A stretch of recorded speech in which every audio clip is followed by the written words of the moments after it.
so we're Christmas tree shopping because it's getting close to Christmas, and Mandy told me that this is her Super Bowl. I love Christmas so much, and now that we have a baby, I'm not holding back. Sorry. This is our first Christmas where it isn't just the two of us, so it should be good, but we need a tree.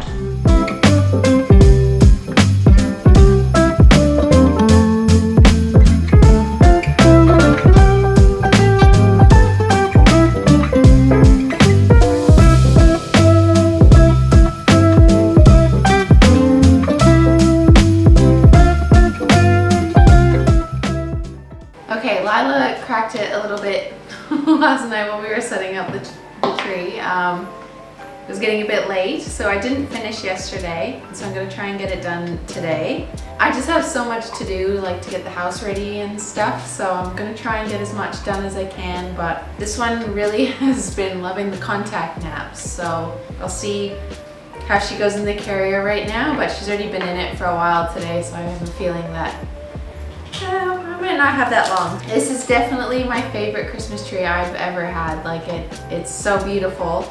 I'm really happy that we got it. Even though it doesn't really fit to here at nighttime, I can pretend that we're somewhere snowy. All right, Mandy's just sent me to go and get some last minute things for Christmas dinner. Hopefully it's not going to be too busy down the shops, which it probably will be. This seems to happen every year. We leave all of our shopping until the last minute, but I thought I'd take a minute just to talk about this Christmas and why it's specifically different for us. So Mandy and I have been together almost 10 years exactly, and we've spent basically every Christmas alone, just the two of us, except for a couple. And that's because we've been either traveling or we've just lived really far away from family, and we've had to work and we didn't have the money to just fly home for a weekend or whatever and spend it with family for Christmas, which is honestly kind of tough. And not to get too serious or woe is me, like we love this lifestyle, we've chosen this lifestyle, and we wouldn't change it for the world, but it definitely gets lonely. That's one of the things that I feel like doesn't get talked about too much with like digital nomads and people who are living overseas as expats. During the holiday season, although it's a really fun, cheerful time of year, it can actually be really hard because you're away from family and friends, and you're looking at social media and all their stories and their posts, and everyone's enjoying themselves, catching up with friends and family, and you're having a good time too, but you kind of have a bit of FOMO wishing you were at home. Now, this probably doesn't apply to somebody who can afford to just jet home every time for Christmas, but for others, if you're trying to build something and you're trying to get ahead, you may not be able to fly home. You may not have parents who can fly you home or whatever. You might not even have somewhere to go and stay. But this Christmas, I would have to say, has been the easiest for us by far in a long time, and that's probably mostly because of Lila. Our baby has made it feel like we're more of a family. It's not just me and Mandy. We've got Lila and Bear, and we're literally just sitting at home today, cooking food. I'm watching some football, and I couldn't be happier.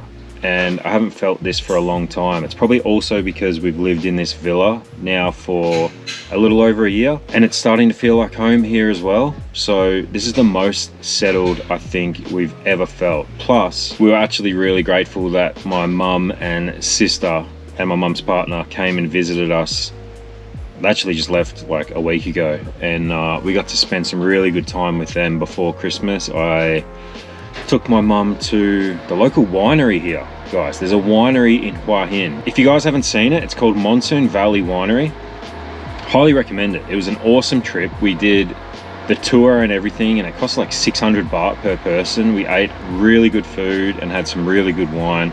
So highly recommend doing that if you're coming to Hua Hin. But so even though it has been hard in the past, one of the best ways we've found to combat the loneliness, especially during the holiday period when we're living overseas, is regular like FaceTime calls and catch-ups with family. And thanks to Olafly eSIM, we're able to do that no matter where we are in the world at any time. In case you've never heard of Olafly, they offer international eSIM cards for over 210 destinations worldwide. That means pretty much no matter where you're traveling in the world, you can stay connected with loved ones without racking up those crazy roaming fees. Their data packages are super flexible, ranging from 1 to 90 days with unlimited data options in over 160 destinations. But personally, what we love the most about Olafly eSIMs is their regional packages. They include Asia, North America, Europe, Latin America, Africa, the Caribbean, and the Middle East. So whether you're just visiting Thailand or you're traveling around all of Southeast Asia, they've got you covered with their regional plans. The Asia plan also gives you unlimited data in 16 destinations across Asia, from Thailand to Japan, Vietnam, and beyond. So whether you're hopping in between places or just staying in the one country, you're going to be connected no matter what. Plus, Olafly now offers hotspot capability in over 190 destinations, including Thailand. So if you need to share your connection with somebody or just tether your phone to your computer, you can do it using Olafly eSIM. If you're planning a trip and you want to stay connected to people back home, then go and check out Olafly eSIMs. We'll leave a link down below in the description, and don't forget to use code Lloyd and Mandy for 5% off at checkout. Christmas tree, oh Christmas tree, the leaves are so unchanging. Oh Christmas tree, oh Christmas tree, the leaves are so unchanging. Oh Christmas tree, oh Christmas tree, the leaves are so unchanging. Oh Christmas tree, oh Christmas tree.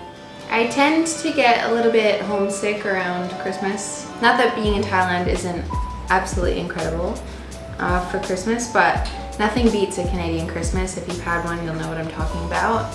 Obviously being in the snow at this time of year is usually more ideal as well. It's okay. It's okay. Christmas was a really special time when I was when I was a kid, like a lot of people. And my grandma on my dad's side was just such a good homemaker and really, really good at making Christmas feel magical as a kid. And I really have decided I want to take that on. And are you okay? She's dreaming. I want to take that on and give that to my kids as well, because it's just so many good memories, and it was always just about the food and the baking. So I'm trying to get better. Obviously, you know that I just do simple things, but I think doing simple well goes a long way, and people don't forget those memories from when they're a kid. They hold them forever, and yeah, I just think it's important. And to start traditions now, even though she's not going to remember it, her nervous system will. Lila's been a trooper. She's still sleeping, just about to wake up. Lloyd's almost done his work for the day, and we've got dinner all ready. And then tomorrow I think we're just having like a pool day outside, which is going to be awesome.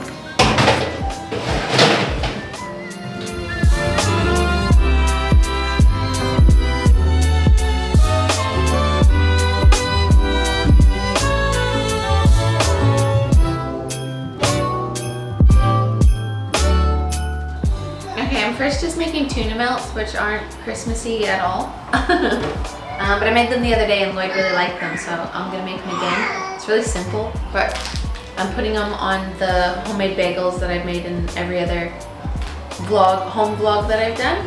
I'll leave that recipe down below again if you're interested in it. And I don't really have a recipe for the tuna. I kind of just throw whatever I have in the fridge together, usually just like mustard or mayo. Sometimes I'll put pickles in there. I actually have pickles today, so I'm going to do that.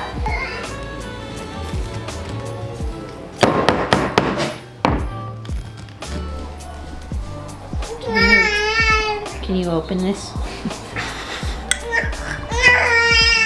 Oh! No! Okay, so for tonight, I'm making a charcuterie board, so we're just going to like have snacks and things. That's what my family used to do when I was a kid. We used to just like play games and stuff. I don't know what Lloyd and I will do. We'll probably just listen to music and hang out with Lila. And then I'm gonna make homemade eggnog as well, which I haven't ever done, but it looks really simple. I didn't see any at the shops here either, so we'll see how homemade goes. And I'm making it with coconut milk instead of regular milk as well. And then Lloyd's requested sugar cookies, which I haven't made in ages either, but I used to make them when I was a kid all the time and they look simple too. So I'm making a couple things I don't usually make. Could go completely wrong, but I've got time and room for making up for my mistakes if I have to.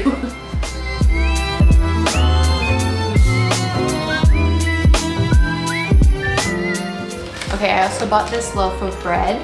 I'm gonna cut a hole in it and I'm gonna put brie in it and then gonna bake the whole thing together. Saw it on Pinterest, hopefully it works.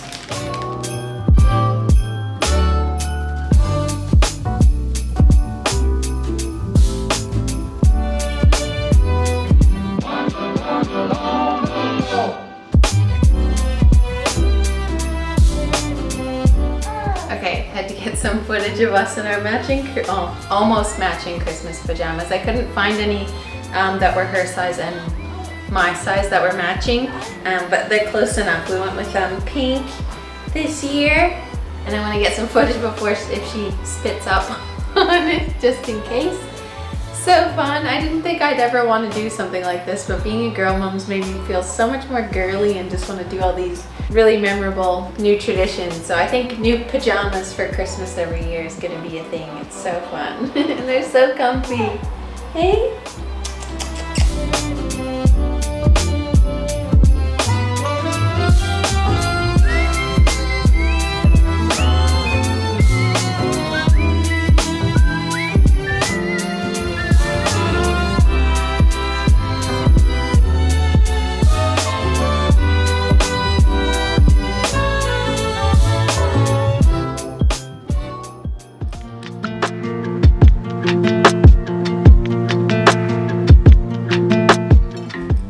Good morning, Lila.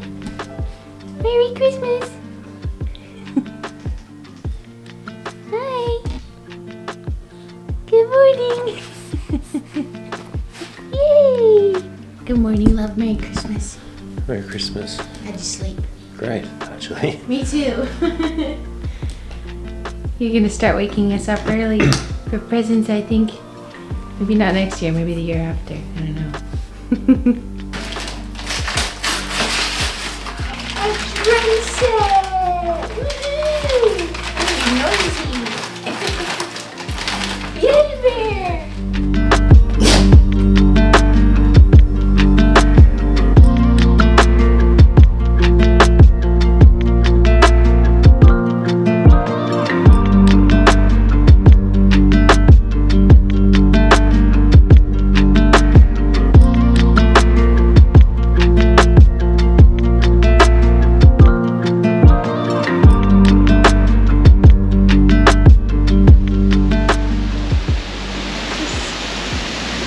So nice in here. This feels like Canada. Yeah, so we just came for some lunch at the Chom Cafe, which is something we've seen on Instagram a lot and have been meaning to come out here. It's pretty busy because it's a couple days after Christmas. They've still got all the decorations up and everything. It's mostly locals, it feels like. This is kind of like a hidden gem here in Thailand. Like, they don't have a big social media presence or anything, but it feels like all the locals know about it and it's a bit of a tourist attraction.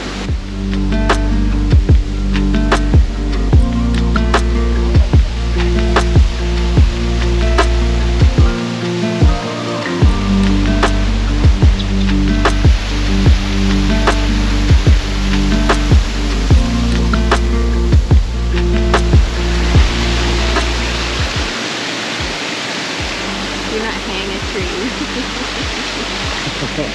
You didn't even know. I like that we've been in Hua Hin for almost a year and we're still finding all these new places. There's just so many cafes and restaurants. We don't have time to find them all. If you guys have any recommendations, leave them down below in the comments and we'll go and check them out. There really is no shortage of like really cool cafes in Hua Hin, like, and bakeries. And just places you can come hang out like this. It's so nice. There's so much effort's gone into this place. It's crazy. Yeah, it's like a literal rainforest just in the back of this cafe, which like, it isn't out in the middle of nowhere. It's right in the middle of the city here, which you would not expect when you're walking up to the entrance.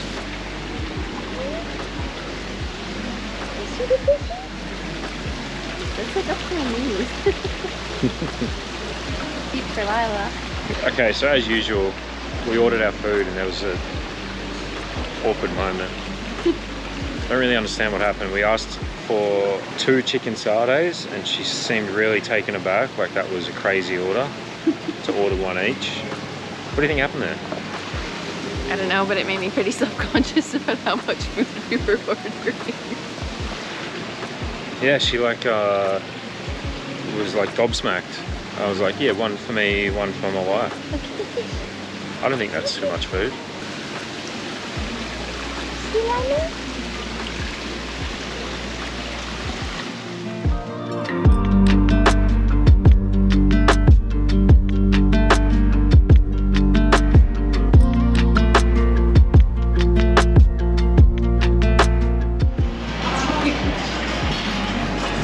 Okay, I think I get it now. They're huge, that's why. It's usually like a share plate thing probably, hey?